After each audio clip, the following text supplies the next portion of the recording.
ಓಂ ಧನಮಗ್ನಿರ್ಧನಂ ವಾಯುರ್ಧನಂ ಸೂರ್ಯೋ ಧನಂ ಮತಿಃ ಧನಮಿಂದ್ರೋ ಬೃಹಸ್ಪತಿರ್ವರುಣಂ ಧನಮಶ್ನುತೆ. ಶ್ರೀ ಗುರುಭ್ಯೋ ನಮಃ. ಹರಿ ಓಂ. ಆತ್ಮೀಯ ಪ್ರಿಯ ಪ್ರೇಕ್ಷಕ ಮಿತ್ರರೇ, ನಿಮ್ಮೆಲ್ಲರ ಜೀವನ ಸದಾ ಕ್ಷೇಮದಾಯಕ, ತೃಪ್ತಿದಾಯಕ, ಲಾಭದಾಯಕವಾಗಿರಲಿ ಅಂತ ನನ್ನ ಆರಾಧ್ಯ ದೇವಿ ಹೊರನಾಡು ಅನ್ನಪೂರ್ಣೇಶ್ವರಿಯ ಪಾದಗಳಿಗೆ ನಮಸ್ಕರಿಸ್ತಾ, ಪ್ರಿಯ ಪ್ರೇಕ್ಷಕ ಮಿತ್ರರೇ, ಯುಗಾದಿ ಹತ್ರ ಬಂತು. 2024ನೇ ಇಸ್ವಿ ಏಪ್ರಿಲ್ 9ನೇ ತಾರೀಕಿನಿಂದ 2025ನೇ ಇಸ್ವಿ ಮಾರ್ಚ್ 30ನೇ ತಾರೀಕಿನವರೆಗೂ ಕ್ರೋಧಿ ನಾಮ ಸಂವತ್ಸರ ಅನ್ನುವಂಥ ಒಂದು ವರ್ಷ. ಈ ವರ್ಷದಲ್ಲಿ 12 ರಾಶಿಯವರಿಗೆ ಆದಾಯ ವ್ಯಯ ಹೇಗಿದೆ? ಆದಾಯ ವ್ಯಯ ಅಂದರೆ ಏನು ಸಂಪಾದನೆ ಮಾಡ್ತೀರಾ, ಏನು ಖರ್ಚು ಮಾಡ್ತೀರಾ, ಏನು ಸುಖ ಇದೆ, ಏನು ದುಃಖ ಇದೆ, ಎಷ್ಟು ರಾಜಪೂಜೆ ಇದೆ, ಎಷ್ಟು ರಾಜಕೋಪ ಇದೆ, ಎಷ್ಟು ಆರೋಗ್ಯ ಇದೆ, ಎಷ್ಟು ಅನಾರೋಗ್ಯ ಇದೆ.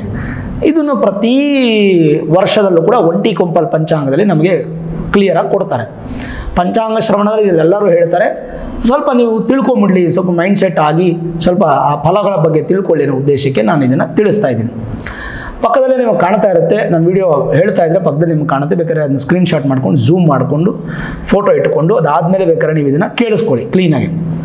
ಇದು ಬೇಸಿಕ್ಕೆ, ನಿಮ್ಮ ಜನ್ಮ ಜಾತಕ ಇದಕ್ಕೆ ಸಪೋರ್ಟ್ ಮಾಡಬೇಕು. ಇರಲಿ, ಆದಾಯ ವ್ಯಯಾದಿಗಳು ಅನ್ನುವಂಥದ್ದು ಪ್ರಶ್ನೆ. ಮೇಷರಾಶಿ ಹಾಗೂ ವೃಶ್ಚಿಕ ರಾಶಿ, ಈ 2 ರಾಶಿಗೆ ಅಧಿಪತಿ ಯಾರು ಅಂದರೆ ಕುಜ, ಮಂಗಳ, ಅಂಗಾರಕ. ಮೇಷರಾಶಿ ಹಾಗೂ ವೃಶ್ಚಿಕ ರಾಶಿಗೆ ಈ ವರ್ಷ ಆದಾಯ 8 ಅಂದರೆ 8 ರೂಪಾಯಿ ಸಂಪಾದನೆ ಮಾಡ್ತೀರಾ. ವ್ಯಯ 14 ಅಂದರೆ ಖರ್ಚು 14 ರೂಪಾಯಿ ಮಾಡ್ತೀರಾ. ಅಂದರೆ ಸ್ವಲ್ಪ ಹುಷಾರಾಗಿ ನೀವು ಖರ್ಚು ನೋಡ್ಕೋಬೇಕು, ಸಾಲ ಸೌಲಭ್ಯ ಮಾಡೋ ಅಂಥ ಪರಿಸ್ಥಿತಿ ಬರಬಾರದು. ಆರೋಗ್ಯ 2, ಅನಾರೋಗ್ಯ 3. ಸ್ವಲ್ಪ ಆರೋಗ್ಯ ಚೆನ್ನಾಗಿ ನೋಡ್ಕೊಳ್ಳಿ, ಅದು ತುಂಬ ಇಂಪಾರ್ಟೆಂಟು. ರಾಜಪೂಜಾ 5, ರಾಜಕೋಪ 6. ರಾಜಪೂಜಾ ರಾಜಕೋಪ ಇದು ಗೌರ್ಮೆಂಟ್ ಸಂಬಂಧಪಟ್ಟಂಥದ್ದು ಬರುತ್ತೆ, ಗೌರ್ಮೆಂಟ್ ರಿಲೇಟೆಡ್ ಆಗಿರ್ತಕ್ಕಂಥದ್ದು. ಸುಖ 3, ದುಃಖ 3 ಎಲ್ಲ ಬ್ಯಾಲೆನ್ಸ್ ಆಗಿರುತ್ತೆ. ಸಾಧ್ಯವಾದಷ್ಟು ಖರ್ಚನ್ನು ಅಂದರೆ ನಿಮ್ಮ ಒಂದು ಕಮಿಟ್ಮೆಂಟನ್ನು ಕಡಿಮೆ ಮಾಡ್ಕೊಳ್ಳಿ, ಹೆಚ್ಚು ಖರ್ಚು ಮಾಡಬೇಡಿ. ಸಾಧ್ಯವಾದರೆ ದುಡ್ಡು ಎತ್ತಿಡ್ತಾ ಇರಿ. ಈ ವರ್ಷ ಈ ರೀತಿ ಇರುತ್ತೆ ಕ್ರೋಧಿ ನಾಮ ಸಂವತ್ಸರದಲ್ಲಿ. ಯಾರಿಗೆ? ಮೇಷರಾಶಿ ಹಾಗೂ ವೃಶ್ಚಿಕ ರಾಶಿಗೆ. ಎರಡನೇದು ವೃಷಭ ರಾಶಿ ಹಾಗೂ ತುಲಾ ರಾಶಿ. ವೃಷಭ ರಾಶಿಗೆ ಅಧಿಪತಿನೂ ಶುಕ್ರನೇ, ತುಲಾ ರಾಶಿಗೆ ಅಧಿಪತಿನೂ ಶುಕ್ರನೇ. ಈ ವೃಷಭ ತುಲಾ ರಾಶಿಯವರಿಗೆ ಅಧಿಪತಿ ಶುಕ್ರನಾದ್ರಿಂದ ಹೇಗಿದೆ?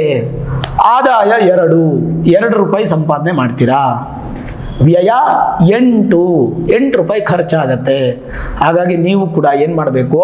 ಸಾಧ್ಯವಾದಷ್ಟು ಸಂಪಾದನೆಯನ್ನು, ಮಾಡಿದ ಹಣವನ್ನು ಸ್ವಲ್ಪ ಜಾಗ್ರತೆ ಮಾಡಿ ಎತ್ತಿಡೋಕ್ಕೆ ಪ್ರಯತ್ನ ಪಡಿ.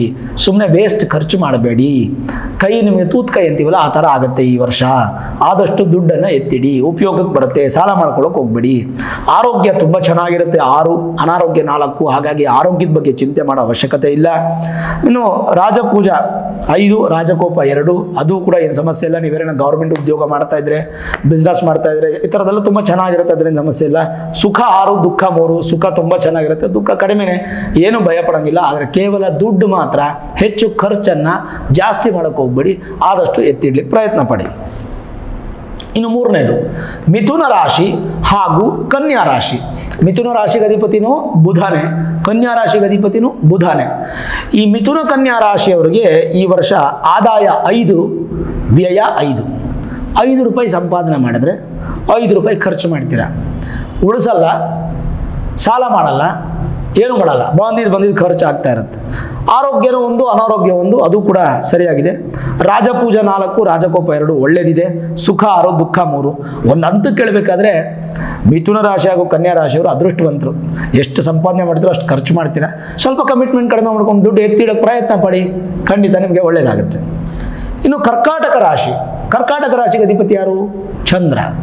ಮೇಲಾಗಿ ಈಗ ಅಷ್ಟಮ ಶನಿ ಪ್ರಭಾವದಲ್ಲಿ ಇದ್ದೀರಾ. ಕರ್ಕಾಟಕ ರಾಶಿಗೆ 5 ರೂಪಾಯಿ ಸಂಪಾದನೆ, ಆದಾಯ 5, ವ್ಯಯ 11 ರೂಪಾಯಿ ಖರ್ಚು. ಸ್ವಲ್ಪ ಸಾಲ ಮಾಡುವಂಥ ಸಾಧ್ಯತೆಗಳು. ಆದಷ್ಟು ಖರ್ಚು ಕಡೆ ಹೆಚ್ಚು ಗಮನ ಕೊಡಿ. 5 ಆರೋಗ್ಯ, 1 ಅನಾರೋಗ್ಯ, 2 ರಾಜಪೂಜಾ, 6 ರಾಜಕೋಪ. ಗೌರ್ಮೆಂಟ್ ಉದ್ಯೋಗ ಮಾಡುವಂಥವ್ರು ಹುಷಾರಾಗಿರಿ. ಸಾಧ್ಯವಾದಷ್ಟು ನಿಮ್ಮ ಉದ್ಯೋಗ ಕಡೆ ಹೆಚ್ಚು ಗಮನ ಕೊಡಿ. ಪ್ರಾಂಪ್ಟ್ ಆಗಿರಿ, ನೆಗೆಟಿವ್ ಆಗಿ ಥಿಂಕ್ ಮಾಡಬೇಡಿ. ಸುಖ 6, ದುಃಖ 3 ಸಾಧಾರಣವಾಗಿದೆ. ಇನ್ನು ಸಿಂಹರಾಶಿಯವರಿಗೆ ಹೇಗಿದೆ ಈ ವರ್ಷ ಪೂರ್ತಿ? ಆದಾಯ 2 ರೂಪಾಯಿ ಸಂಪಾದನೆ, ವ್ಯಯ 14, ಹೆಚ್ಚು ಖರ್ಚು ಜಾಸ್ತಿ. ಸಿಂಹರಾಶಿಯವರಿಗೆ ಈ ಒಂದು ವರ್ಷ ಖರ್ಚು ಸಿಕ್ಕಾಬಟ್ಟೆ, ಆದಷ್ಟು ಖರ್ಚು ಕಡಿಮೆ ಮಾಡಿ. ಆರೋಗ್ಯ ಚೆನ್ನಾಗಿರುತ್ತೆ, 3 ಆರೋಗ್ಯ, ಅನಾರೋಗ್ಯ 0, 5 ರಾಜಪೂಜಾ, 6 ರಾಜಕೋಪ, ಅದು ಬ್ಯಾಲೆನ್ಸ್ ಆಗುತ್ತೆ. ಸುಖ 3, ದುಃಖ 3, ಅದು ಕೂಡ ಬ್ಯಾಲೆನ್ಸ್ ಆಗುತ್ತೆ. ಆದಾಯ ವ್ಯಯ ನಿಮಗೆ ಸ್ವಲ್ಪ ಸಿಂಪಲ್ ಆಗಿ ಹಿಂಟ್ ಕೊಟ್ಬಿಡ್ತೀನಿ. ಚೆನ್ನಾಗಿ ಸಂಪಾದನೆ ಮಾಡ್ತಿರ್ತೀರಾ, ಕರೆಕ್ಟಾಗಿ ನಿಮ್ಮ ಕಮಿಟ್ಮೆಂಟ್ ಪ್ಲಾನ್ ಕರೆಕ್ಟಾಗಿರುತ್ತೆ. ಕುಟುಂಬದಲ್ಲಿ ಯಾರಿಗೊಂದು ತೊಂದರೆ ಆಗುತ್ತೆ, ಆಪರೇಷನ್ ಮಾಡಬೇಕಾಗುತ್ತೆ, ಒಂದು 4-5 ಲಕ್ಷ ಸಾಲ ಆಗುತ್ತೆ, ಹಾಗೆ ಆ ಥರ. ಹಾಗಾಗಿ ಒಂದು ಸ್ವಲ್ಪ ಮೆಡಿಕಲ್ ಇನ್ಶೂರೆನ್ಸ್ ಮಾಡಿಸಿಟ್ಕೊಳ್ಳೋದು ಕುಟುಂಬದವ್ರಿಗೆ, ಈ ಥರದ್ದು ಏನಾದರೂ ಒಂದು ಸೆಕ್ಯೂರಿಟಿ ಪ್ಲ್ಯಾನ್ ಮಾಡ್ಕೊಳ್ಳೋದು ಉತ್ತಮ. ಇನ್ನು ಧನುಸ್ಸು ರಾಶಿ ಮತ್ತು ಮೀನರಾಶಿ. ಧನುಸ್ಸು ರಾಶಿಗೆ ಅಧಿಪತಿನೂ ಗುರುನೇ, ಮೀನರಾಶಿಗೆ ಅಧಿಪತಿನೂ ಗುರುನೇ. ಧನುಸ್ಸು ರಾಶಿಗೆ ಆದಾಯ, ಮೀನರಾಶಿ ಮತ್ತು ಧನುಸು ರಾಶಿ ಇಬ್ಬರಿಗೂ ಆದಾಯ 11, ವ್ಯಯ 5. ಅಲ್ಲಿ ನೋಡಿ, ಧನುಸು ರಾಶಿಯವರು ಮೀನರಾಶಿಯವರು ಚೆನ್ನಾಗಿ ಸಂಪಾದನೆ ಮಾಡ್ತೀರಾ, ಚೆನ್ನಾಗಿ ಎತ್ತಿಡ್ತೀರಾ, ಒಳ್ಳೆ ಸಂಪಾದನೆ, ಒಳ್ಳೆ ದುಡ್ಡು ಸೇರುತ್ತೆ, ಒಳ್ಳೆ ಸಂತೋಷ ಇರುತ್ತೆ. ಆದರೆ ಆರೋಗ್ಯ ಚೆನ್ನಾಗಿಲ್ಲ. ಆರೋಗ್ಯ 0, ಅನಾರೋಗ್ಯ 4. ಹುಷಾರು, ಮೆಡಿಕಲ್ ಇನ್ಶೂರೆನ್ಸ್ ಮಾಡಿಸ್ಕೊಳ್ಳಿ, ಆರೋಗ್ಯ ನೋಡ್ಕೊಳ್ಳಿ. ಇನ್ನು 4 ರಾಜಪೂಜಾ, 2 ರಾಜಕೋಪ, ಸುಖ 6, ದುಃಖ 3, ಎಲ್ಲ ಓಕೆ, ಎಕ್ಸಲೆಂಟು. ಧನುಸ್ಸು ರಾಶಿ ಮತ್ತು ಮೀನರಾಶಿಯವರಿಗೆ ಸೂಪರ್, ನಂಬರ್ 1. ಆದರೆ ಆರೋಗ್ಯ ಜಾಗ್ರತೆ, ಎಚ್ಚರ, ಹುಷಾರು. ಇನ್ನು ಮಕರ ಮತ್ತು ಕುಂಭರಾಶಿ. ಮಕರ ರಾಶಿಗೆ ಅಧಿಪತಿನೂ ಶನಿನೇ, ಕುಂಭರಾಶಿಗೆ ಅಧಿಪತಿನೂ ಶನಿನೇ. ಮಕರ ಕುಂಭ ರಾಶಿಯವರಿಗೆ 14 ಆದಾಯ, ಸಖತ್ತಾಗಿ ಸಂಪಾದನೆ ಮಾಡ್ತೀರಾ, ತುಂಬ ಚೆನ್ನಾಗಿ ಸಂಪಾದನೆ ಮಾಡ್ತೀರಾ. 14 ವ್ಯಯ, ಖರ್ಚು ಅಷ್ಟೇ ಮಾಡ್ತೀರಾ. 14 ಆದಾಯ, 14 ವ್ಯಯ. ಆರೋಗ್ಯ 1, ಅನಾರೋಗ್ಯ 6, ಹುಷಾರು. ಅದಕ್ಕೆ ಆರೋಗ್ಯದ ವಿಚಾರವಾಗಿ ಸ್ವಲ್ಪ ನೀವು ಆರೋಗ್ಯದ ಕಡೆ ಗಮನ ಕೊಡಿ, ಆರೋಗ್ಯ ಚೆನ್ನಾಗಿ ನೋಡ್ಕೊಳ್ಳಿ, ಒಳ್ಳೆ ಫುಡ್ ಊಟ ಮಾಡಿ, ಯೋಗ, ಮೆಡಿಟೇಷನ್, ಜಾಗಿಂಗು, ವಾಕಿಂಗು, ಈ ಥರದ್ದು ಏನಾದರೂ ಮಾಡಿ ಸ್ವಲ್ಪ ಲವಲವಿಕೆಯಿಂದ ಇರಿ. ಮೆಡಿಕಲ್ ಇನ್ಶೂರೆನ್ಸ್ ಇತ್ಯಾದಿ ಮಾಡಿ ಇಟ್ಕೊಳ್ಳಿ. 5 ರಾಜಪೂಜಾ, 6 ರಾಜಕೋಪ, ಸುಖ 3, ದುಃಖ 3, ಅದೆಲ್ಲ ಚೆನ್ನಾಗಿದೆ. ಮಕರ ಕುಂಭ ರಾಶಿಯವರಿಗೆ 7.5 ನಡೀತಾ ಇದೆ, ಹಾಗಾಗಿ ಹುಷಾರಾಗಿರಿ.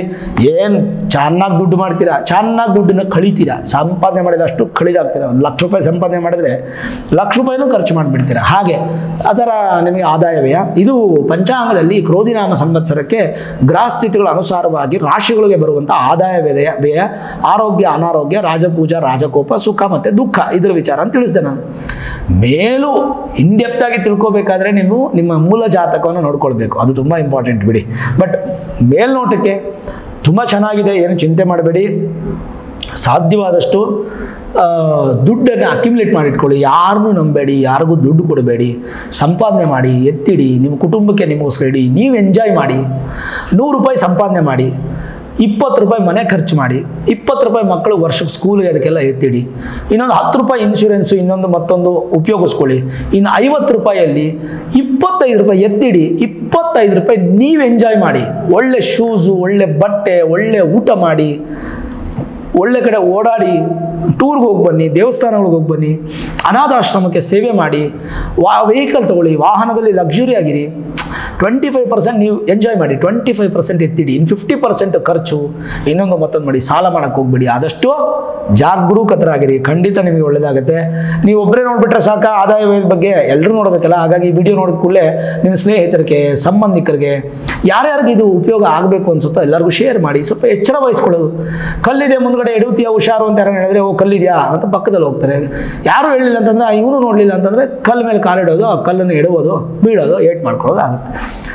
ಜಾಗ್ರತೆ ವಹಿಸಿ. ಎಲ್ಲರಿಗೂ ಶೇರ್ ಮಾಡೋಕ್ಕೆ ಹೇಳಿ. ಈ ವಿಡಿಯೋ ನಿಮ್ಗೆ ಇಷ್ಟ ಆಯ್ತಲ್ಲ, ಲೈಕ್ ಮಾಡಿ, ಶೇರ್ ಮಾಡಿ, ಮುಖ್ಯವಾಗಿ ನಮ್ಮ ಚಾನಲ್ಗೆ ಸಬ್ಸ್ಕ್ರೈಬ್ ಮಾಡಿ, ಬೆಲ್ ಐಕಾನನ್ನು ಪ್ರೆಸ್ ಮಾಡಿ.